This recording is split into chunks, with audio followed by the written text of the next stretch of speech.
ভারী বৃষ্টিতে সৃষ্ট বন্যা ও ভূমিধসে মেক্সিকোতে ৩০ জনের মৃত্যু হয়েছে। আরও অনেকে নিখোঁজ রয়েছে বলে জানিয়েছে কর্তৃপক্ষ। এতে হিদালগো ও পুয়েবলা রাজ্যের কিছু পৌরসভায় বিদ্যুৎ সরবরাহ বন্ধ হয়ে গেছে বলে জানিয়েছে রয়টার্স।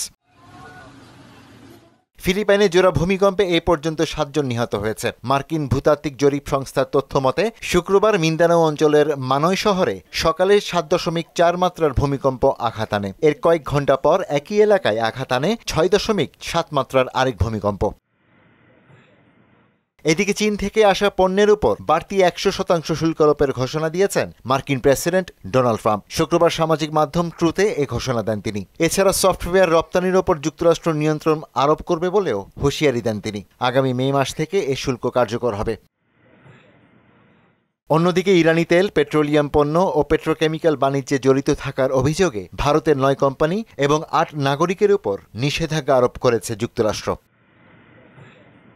ইশতিয়াক হোসেন, মোহনা সংবাদ।